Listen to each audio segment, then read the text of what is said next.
And every show is defined. Somehow Raw has been chopped in half. Because of the difference between American television and Netflix.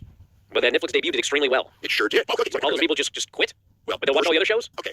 The first week of Netflix did 17.7 million hours viewed. That's an incredible number. This week was 4.8 million. So what does that tell you? Yes, it collapsed. As to why? Those are the real numbers. 7.7 million down to 4.8 million. Okay, so do that math. How much is that collapse? How much collapse? That's down a lot, obviously. Okay.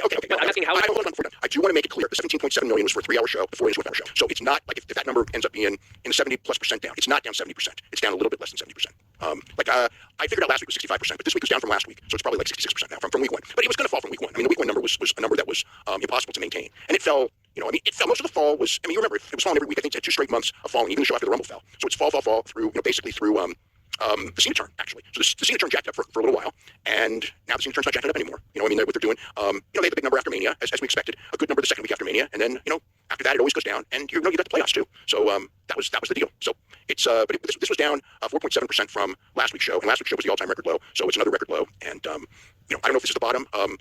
Usually when the playoffs end, it starts to rebound historically, but I don't know how much that's going to matter because again, like the U.S. viewership is somewhere between 37, 39% of all the viewers. So the NBA is really big in the United States, but like NBA is not going to hurt it in, Mexico or Brazil or the UK. I mean, it does hurt in the United States. And the US is still the number 1 market. But so I don't know how much it's going to jump coming out. I mean, we'll find out.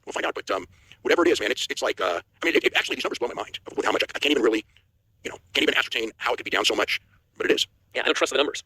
That's Netflix's numbers. I know, but you've already said, like, Netflix, you explained, they don't know this, they don't know that. I mean, Max doesn't know this, Max doesn't know that. Hold on. Okay, Netflix numbers, okay, they cheated high. They don't cheat it down, they cheat it up. I know, but did you just say they don't even know the demos? No, they know the demos. But we're not talking demos, we're talking total viewers.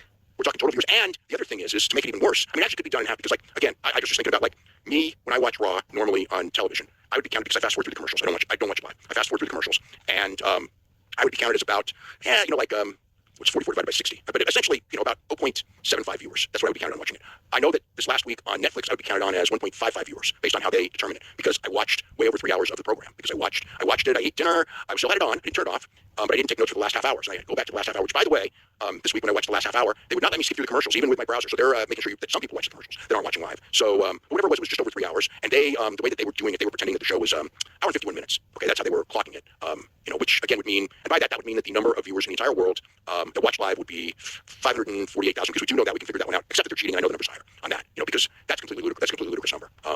So yes, they're cheating on numbers. People can be counted as more than one person, and that's different. That's an advantage over television. You can at best be, you're watching the whole show start to finish, you're one person. So yeah, it's actually worse than I make it sound. It's unbelievable. So when I watch it, I skip all the commercials. I'm less than one person. Depends on.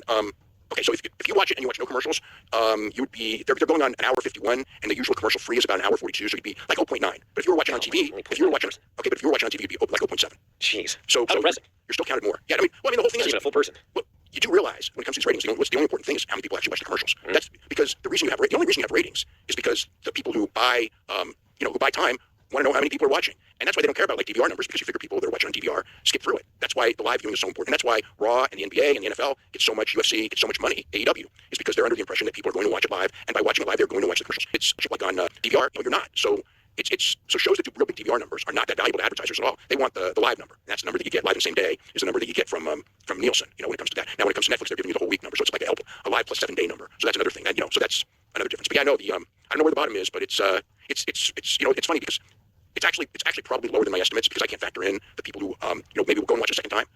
Maybe want to watch other matches a second time. You have a whole week to do that, and you're still going to be counted in the Netflix numbers. Let's talk about Phil Davis. Okay, I'm not done yet. Oh no. Okay, because we have 2 more shows.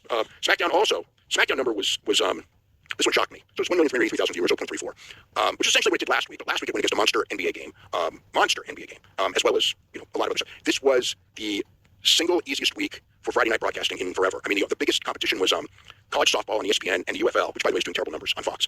So they had to themselves. They were the number 1 show on television on all of TV with 0.34. But this was a show. It's like this is like based on the rating they do. It's not far off of what they did for the night of the Tyson Jake Paul, just to see how crazy this is. And they did it. It's not even that. They did it for a show with John Cena, and they did it for a show where Cody Rhodes returned, and both were advertised. It was predicted John Cena and Cody Rhodes would both be back, and they still did. Essentially the third lowest number that they've done. Since they went back to USA, and on the easiest night in a month to do it. Now you can make the argument, it's a true argument, that very few people were watching TV that Friday. Because for a lot of different reasons. I mean, it beat almost all the network programming was reruns, which again makes it even easier. The sports were non-existent except for, like I said, the UFL and the College Women's Softball World Series, which does fairly well, but not like the NBA or the NHL or big baseball or something like that, like Major League Baseball, on Fox. So that was that number shockingly low. And I'm not, again, I don't want to say we don't really have a pattern. Last week's number, like I said, I throw it out because of the competition. This week I don't got that excuse. It's like it's just a bad number, and made worse by again Cody's first match back. I'll tell you, I want to go away things out. This obviously worked early on. But I don't feel it, and Cody's return should have done so much better. But we'll see next week. Maybe it's a fluke. The other thing which was a fluke was the collision number, which was 504,000 viewers and almost which is again almost it did great with 1834.09, I believe, 0.19. So that was because of the Inside NBA lead-in, which did 1.95, 3,032,000 viewers. So it just got handed it. But they were still. I mean, like I don't know how much that lead-in's going to get you, but they were still strong till 1 a.m. At 1 a.m. they had a pretty good drop with 1834s. They had a pretty good drop with women, but up until 1 a.m. and they did great with women. But women 1834. But they did so. But even like the Moscow Dorada Hechicero match, that one did better numbers than you would expect for 1:30 to 1:45 a.m. So they maintained. Obviously it's going to be a big drop, but they maintained the audience through 1 a.m. at a pretty darn strong level. So it's not like you can read anything into other than they kept the NBA audience fairly well. Not like and in the middle of the night, and they were the number one show on other than probably Saturday Night Live. They were the number one show on television in the time slot, but they were going to be. That was guaranteed just because of the lead-in. Because TNT was number one all night long. This last time is happening because it was the last NBA game on TNT for ever, at least for many years. Because Outside Day cast is rated in NBA test because it was the last one in many years. So they got a very beneficial lead-in, the likes of which you're not going to get. They've done some really big numbers this year because they've been put on by TNT after the NBA playoffs.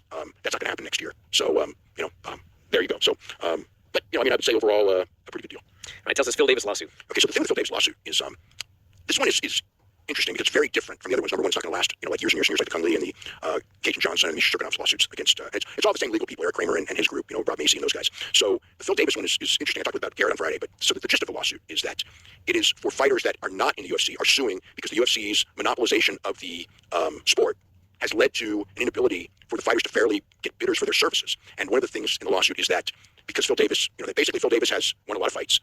He's past his prime. If he went to the UFC, he wouldn't be top 10 in UFC today. But for the basis of the lawsuit, he's won a lot of fights in a row. And so you can look at him and go, and I think there's some, fight matrix. I haven't looked up where he stands, but they always favor the ones outside the UFC. So he's probably actually, fairly high in the light heavyweight rankings right now in the independent computerized rankings. That's just, he's going against easier competition. But anyway, the point is that these fighters, he cannot reach his optimum potential because by not being in UFC, he cannot challenge for the UFC light heavyweight championship, which is the number one light heavyweight championship. So the lawsuit is essentially that by UFC not allowing the best fighters to challenge for the championship, from outside the organization, they're keeping the pay and marketability and all that of these fighters down, but mostly the money.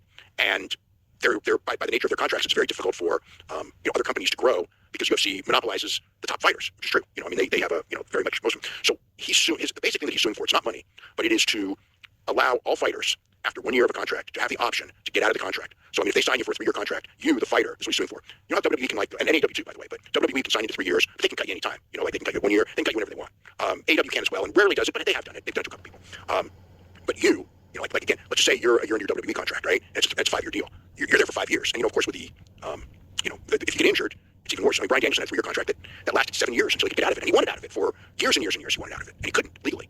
But they could have fired him at will if they wanted to, and the reason they wouldn't was because he would go somewhere else, and eventually he did. But that's just so they're suing. He's suing for that, and the thing with this is not going to be in front of a jury. This will be a bench trial. So the judge will determine, and the judge is Richard Bolwar, who has already made it very clear he's appalled by the UFC business. The way that the UFC's handled business. So this is like actually a really scary lawsuit for TKO because it's not like they're going to lose $300 million that they'll just pay like $375 million like they did for Kung and whatever happens with Cajun Johnson and the Misha Shurkanov suit. This is one where if the judge rules in their favor, in Phil's favor, and I don't know if he should or he shouldn't, but he's been very sympathetic to the fighters far more than anyone. The idea is that every UFC fighter after 1 year will be able to be a free agent, and that will open up the market to new people because you can now get things. And the other thing, of course, is that essentially the ability for fighters from outside organizations to challenge for the championships or to make the championships real championships that can be bid on, and the champions as well. Like if you're a champion in UFC, you can go somewhere else and still essentially be a champion. They're trying to argue for real world championships and not championships that are held by an organization. That one's going to be a little bit tougher, but that's essentially what they're fighting for. But this is a very interesting suit only because again, it's not weighing on a jury. Because a jury in something like this, you need the unanimous verdict, which is very difficult, especially in Nevada where the case is going to be held. But you only need the judge to say yay or nay, and this is a very sympathetic judge. So in other words, they're going to have to pay a lot of money again on this one, or perhaps this is the one where they'll settle for payment for these other suits because they got the other two coming, the other two, and that maybe the same lawyers just go this one, maybe we don't settle, maybe we go all the way with this one because their goal from 2014. I was there the day that the lawsuit was filed. It was originally filed in San Jose. Their goal was to structurally change MMA, and then when the Kung Lee suit closed, and they got a lot of money for all the fighters, but they didn't structurally change it one bit. So it was kind of viewed as, you can't view a $375 million settlement as defeat,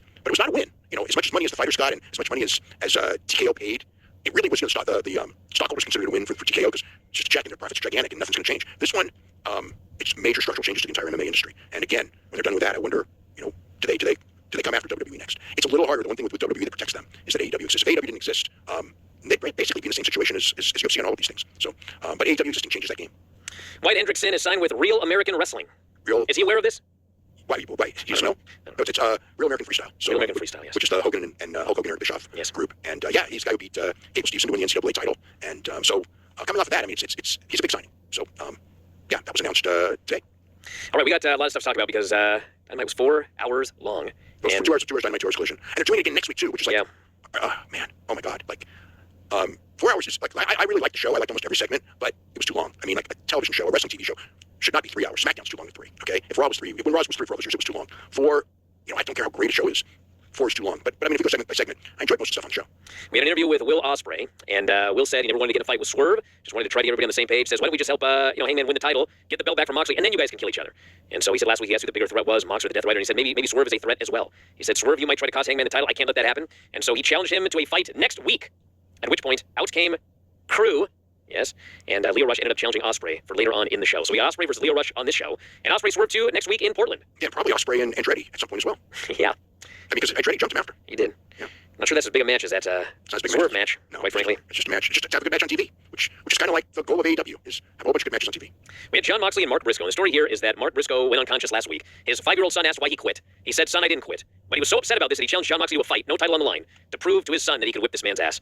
And in fact, he got choked out again. He got choked out again. I hope his son was not watching. Twice in a row, he ain't getting away with that one, brother. Yeah. But it happened. Very good match. Mark Briscoe's awesome. They had a real good match, great heat. Briscoe bled all over the place, rear naked choke finish, and this was very good. Very good team match. The one thing, I mean, Mark Briscoe's awesome, but I was watching him, I mean, look at the stuff that he does in every match, and his age, and his number of years in the business. And the reality is, it's going to catch up. I mean, may take forever, but I was watching him move, and it is different. He's feeling that those elbow drops off the apron and flip dives and all the crazy stuff that he does. But he's still great.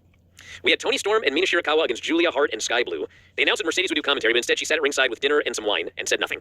And so she had like a giant, like a big steak. She had like what's called the giant Texas steak. The one that if you can eat it for if you can eat the whole steak in like. Brother, wasn't that big. I've seen that steak. Yeah. It was a nice size steak though. Yeah. You've seen 72-ounce one? It was not a 72-ounce steak. Yeah, the 72-ounce steak in Amarillo that all the wrestlers go in there to eat. Oh my God, I almost tried that one. I do it. Yeah, I tried, and then I started thinking like I might pull it off, because who was it? I think Klondike Bill. I think Klondike Bill ate like 2 or 3 of them. Really? That's pretty sick. Is he still alive? No, he's not, but I don't think he died from that. But it scared me. But I actually almost wanted to try. But anyway, yeah, it was giant steak. She didn't eat that much of it. Toni Storm then ate it and was guzzling the wine. And Miss Taz goes pretty classy there, which was like just hilarious timing of saying that. But she didn't say much at all. She just kind of sat there. She said nothing. Yeah. Toni beat Sky with the chicken wings, so Sky lost again. She's on a losing streak here. Yeah. I guess during the commercial break, but for the people who watch on the Triller feed, she was like like making noises and eating steak. And it was actually quite interesting because on TV she didn't really eat that much. But so yeah. We had MJF meeting with Ospreay backstage, and he said, you need to stay out of this Swerve and Hangman business. You can't beat Hangman. So if he wins the world title, you'll never get it. And Ospreay didn't want to hear anything from him. And he said, Max, you're selfish. I'm thinking about AEW. You don't want Hangman to win because you can't beat him. So, of course, Max asked how Will's son was doing. So Will wanted to beat his ass, but MVP in the Hurt Business showed up and stared down Will. This led to Hurt Syndicate coming down. Well, at the end, Will and Bobby had a face-off, like almost like they're probably going to do a match as well at some point. So they come down to the ring, and Lashley turns heel on the crowd, says, I used to live here, but now I live in Texas. This place sucks. So Max has a promo. He says he wants to get his title back. He said that here's Mystico. People in Mexico think he's the best wrestler in the world, but he's not. Max says, I sold out Arena Mexico, youngest foreigner to do so. That is, by the way, I don't think that's true. I have to look it up, but I'm pretty sure Art Barr sold it out younger than Max. Plugged Happy Gilmore, too, and then challenged Mystico for Grand Slam Mexico. And said it wasn't personal, it's just business. So out came Speedball Commander and Kevin Knight. They wanted a shot at the Hurt Business. MVP said, nope, you haven't deserved it, you haven't earned it. Impress us tonight. Maybe you'll get a shot. So it was Roosh, Mortos, and Dralisco versus Speedball Commander and Kevin Knight. Kevin hit Mortos with the UFO splash for the pin. Mortos, of course, has to do the job as always. And the match was excellent. I'll tell you what, Driscoll sometimes does the job too, but Driscoll should be the one doing the job. Yeah, the match, Commander is like absolutely incredible on these TV matches whether he wins or loses. He's just always incredible. Kevin Knight was good. Mike Bailey hasn't had anything but a great performance since he's been there. And, like, Mortos is awesome. Dralisco had a good night. He's hit or miss, but this night he was a hit. He did some really cool stuff. And, Roosh is very aggressive. And, so he did a thing where he was about to do the bull's horns, and he was on Kevin Knight, and just stopped for no reason. And kicked him. He's done that spot before. Yeah. He teased the bull's horns and then do the kick the face instead. Yeah, but then when you don't win, you look like a fool, because that's your winning move. Oh, yeah, he didn't win. Yeah. All that Mortos' fault. MVP then came out afterwards and announced that next week all 3 of these guys would face MJF, Lashley, and Shelton in a trios match. Threatened ass kicking right now, but the babyfaces ran him off, hit a triple dive. Fun angle, good match. Man, I'll tell you what, that's Mike Bailey against